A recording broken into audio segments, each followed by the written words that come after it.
Pero, ¿qué hay del aluminio reciclable? Cada año desechamos miles de millones de latas de aluminio, más que suficiente para fabricar los 20.000 autos deportivos y limusinas que ya se están haciendo con ese metal. En el futuro los autos livianos no serán un privilegio de los ricos. Todos podríamos beber de un auto reciclado o conducir una lata reciclada. El Prowler de Plymouth, hecho principalmente en aluminio, es un verdadero auto del futuro.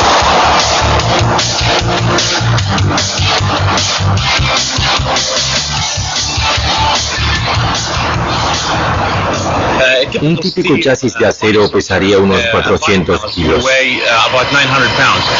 El potencial que existe en el aluminio es que ese chasis puede pesar unos 130 kilos, aproximadamente un 65% de ahorro en comparación a la estructura de acero. Para nosotros esto es muy importante porque podemos mejorar el kilometraje de un vehículo, dependiendo de cuánto peso ahorremos. Cada 50 kilos que reducimos mejoramos 2.5 kilómetros por litro. Además podemos reducir la contaminación, ya que se necesita menos potencia para lograr la misma aceleración y desempeño de un vehículo. Algún día Plymouth podría hacer todos sus autos en aluminio, pero hay problemas que allanar, literalmente. A diferencia del acero, el elemento aluminio es rígido y no se dobla fácilmente para hacer los capós y parachoques. Así que lograr la calidad de ensamble y terminación que pretendemos sigue siendo un problema. Y aunque los costos disminuyen, la producción del aluminio sigue siendo 3 veces más cara que la del acero.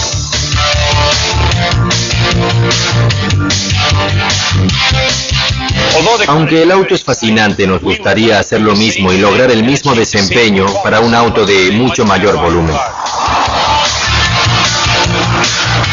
Actualmente un chasis de aluminio cuesta unas 2 veces más que el de acero. Creemos que este es uno de los últimos obstáculos a superar antes de que podamos ver un vehículo totalmente hecho de aluminio por $10,000.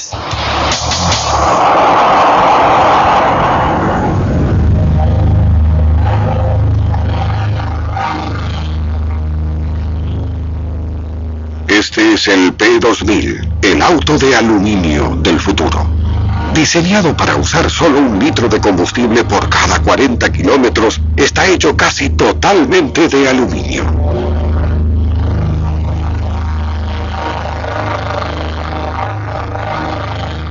Pero esta es solo una simulación. Antes de que se empiece a trabajar en el auto real, los ingenieros aplican esta tecnología del mañana a los autos de hoy. Un típico auto norteamericano pesa más de 1.200 kilos. En promedio, 900 de esos kilogramos consisten en acero y hierro. Ford planea recortar eso en un 75% usando aluminio en todo el auto.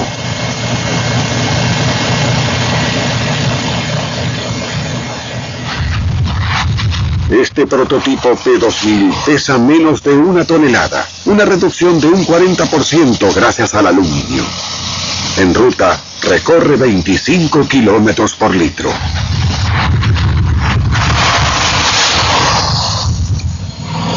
Pero en tanto el aluminio siga siendo costoso y difícil de moldear, los ingenieros seguirán buscando soluciones para mantener bajos los costos y reducir el peso. Y las están hallando en los lugares más extraños. Además de las botellas de gaseosas, Cascade Engineering en Grand Rapids, Michigan, produce gigantescos basurales industriales y domésticos. Un lugar extraño para una tecnología que podría revolucionar la forma en que se fabrican los autos y poner a miles de personas del tercer mundo detrás del volante. Contaminación. Esta es la razón por la que es necesario terminar con los autos que tragan gasolina. 20 años de legislación no lograron que los autos de California sean más eficientes, pero sí limpiaron las emisiones de sus escapes. Nuestros motores producen gases. El oxígeno y el agua son inofensivos, pero otros no. El óxido nítrico de los caños de escape se combina con el oxígeno de aire y forma dióxido de nitrógeno marrón o smog. Otra emisión de los motores, el monóxido de carbono, es venenoso. Y cuando el óxido nítrico y los hidrocarburos que emiten los motores se exponen a la luz solar, ocurre una reacción fotoquímica que forma ozono y otros compuestos dañinos. En la década de 1960, antes de que tuviéramos regulaciones, se necesitaban 210 gramos de combustible para recorrer 1,5 kilómetros. Ese auto emitía unos 10 gramos de hidrocarburos sin quemar por cada 1,5 kilómetros hacia la atmósfera. Desde los años 60, hemos rediseñado nuestros motores, quitando peso de los vehículos, colocando sistemas electrónicos de control, y hoy en día, un auto para una familia tipo requeriría de solo 110 gramos de combustible para recorrer 1,5 kilómetros, casi la mitad de lo que solía ser. De ese motor salen 2.5 a 3 gramos de hidrocarburos sin quemar. Pero la llegada de los conversores catalíticos para autos fue un gran cambio. Los gases que entran al conversor catalítico se convierten en emisiones inofensivas. En el caso de los hidrocarburos, ya hemos pasado de los 2.5 a 3 gramos por 1,5 kilómetros a 0,4 de gramo. Una reducción del 96% desde donde estábamos antes de las regulaciones sobre emisiones. Los híbridos tienen lo mejor de ambos mundos al emplear un motor eléctrico no contaminante y un motor de combustión interna flexible y de mayor alcance. En el llamado híbrido paralelo hay un motor en ambos extremos del auto. A baja velocidad en las ciudades contaminadas, un motor eléctrico impulsa las ruedas delanteras. Una caja negra electrónica que controla el motor eléctrico se cambia al motor de gasolina al aumentar la velocidad. Los híbridos tienen una batería más pequeña, ya que pueden cargarse estando en marcha por el motor de gasolina. Este es un motor diésel de alta eficiencia, pero podría ser un motor térmico basado en combustibles fósiles. La presencia de un motor de gasolina en la transmisión significa que los híbridos son menos ecológicos que los autos eléctricos, pero son más prácticos.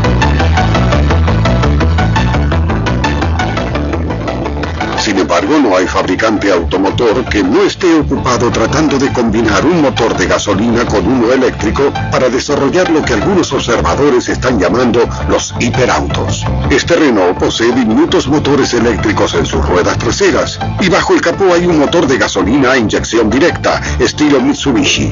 En la ciudad, hasta una velocidad de 40 kilómetros por hora es impulsado por los motores de las ruedas. Superando esa velocidad, la caja negra pasa al motor de gasolina que simultáneamente recarga las baterías. Renault dice que su auto familiar de última generación es el doble de eficiente que un auto común y lo sería aún más si no tuviera que cargar con baterías de 130 kilos.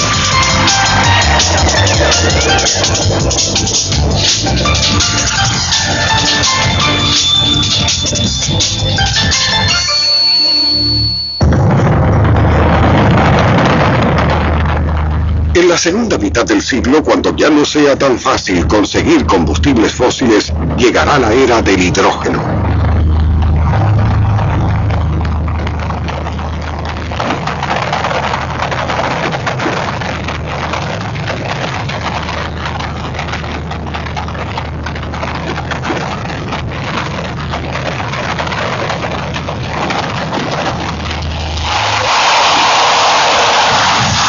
La industria automotriz en Alemania ya fabrica pequeñas flotas de autos tradicionales adaptados para andar con hidrógeno, elemento no contaminante. Limpios pero no eficientes, estos autos son un preludio de lo que podría ser un desarrollo drástico.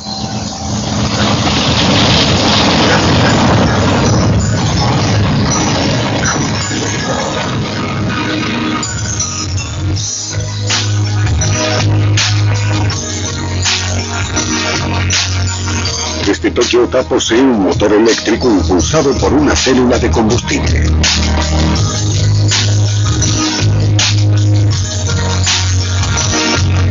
Originalmente desarrolladas por el programa espacial Gemini en la década de 1960, las células de combustible podrían cambiar la forma en que usamos nuestros autos y vivimos nuestras vidas.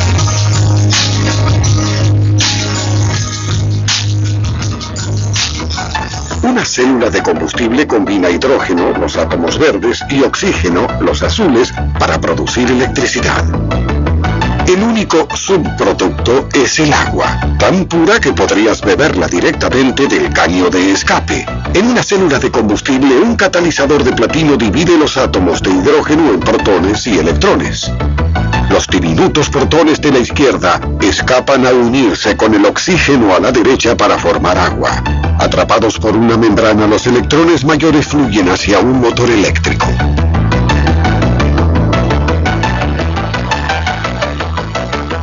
En los autos con célula de combustible como los que están en desarrollo en Toyota y Mercedes-Benz, la célula de combustible reemplaza al motor de gasolina y las baterías. Sigue teniendo un motor eléctrico y una poderosa caja electrónica. Las células de combustible normalmente se agrupan en baterías. Reciben el hidrógeno de un reformador que lo extrae de otros gases líquidos como el metanol.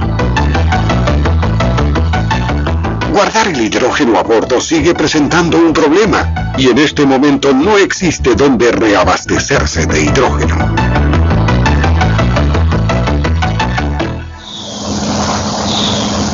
Mercedes-Benz encabeza la carrera por introducir los autos con células de combustible.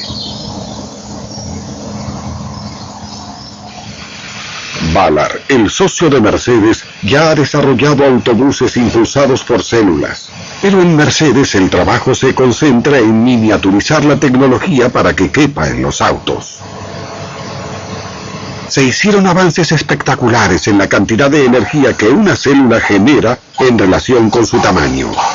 Las células que en un momento eran demasiado grandes para otra cosa que no fueran autobuses o camionetas, ahora caben en los autos. Este Mercedes-Benz de clase A, uno de los autos más pequeños de Europa, fue modificado para poder incorporar una batería de células de combustible. El voluminoso equipo en la parte trasera no es la célula de combustible, sino el reformador y el tanque de metanol. Separar el hidrógeno del agua u otras fuentes sigue siendo un proceso costoso. Un generador de hidrógeno a bordo como este es el único camino a seguir hasta que las gasolineras puedan empezar a cargar hidrógeno económicamente. A bordo de este prototipo de clase A hay 300 células de combustible. Eso es suficiente para mover el vehículo a más de 130 kilómetros por hora y darle rápida aceleración. La clave para liberar el notable potencial de las células de combustible es hallar una manera de proveerlas con hidrógeno. Existe una técnica que podría reemplazar el reabastecimiento conocido de combustible. En lugar de ir a las gasolineras, algún día podríamos acoplar bloques sólidos de combustible suficientes para andar miles de kilómetros sin tener que parar a recargar. Esta asombrosa tecnología no fue descubierta en un taller de ingeniería, sino por un matrimonio que investigaba una forma del elemento carbono. Este material es la nanofibra de grafito y tiene la propiedad de actuar en forma muy similar a una esponja para absorber hidrógeno y producir un sistema de muy alta densidad, contenido en un volumen muy pequeño. Existen materiales que pueden almacenar hidrógeno hasta un porcentaje de 4 veces su peso, pero eso no le daría al conductor común un alcance muy largo. Necesitábamos un material que pudiera almacenar cantidades significativamente más grandes de hidrógeno para que podamos hacer viajes largos en un auto sin tener que preocuparnos por recargar combustible. Así que este material nos permitió depositar grandes cantidades de hidrógeno en un material que hasta ahora nunca se había conseguido. Lo elaboramos a partir de pequeñas partículas de metal que interactúan con hidrocarburos. Y la característica principal resultante fue la capacidad de manipular el comportamiento de las partículas de metal, de tal forma que crea estructuras de panal que son ideales para almacenar hidrógeno. Este es un contenedor de 1 litro. Si colocamos hidrógeno a alta presión, podremos conducir aproximadamente 1,5 kilómetros. Si por otro lado llenamos el recipiente con nanofibras de grafito, podemos almacenar suficiente hidrógeno para poder conducir 40 kilómetros con un contenedor del mismo volumen. Si llenamos nuestro actual tanque de gasolina de 50 litros con nanofibras de grafito, deberíamos tener suficiente combustible para andar 2.000 kilómetros con una sola carga.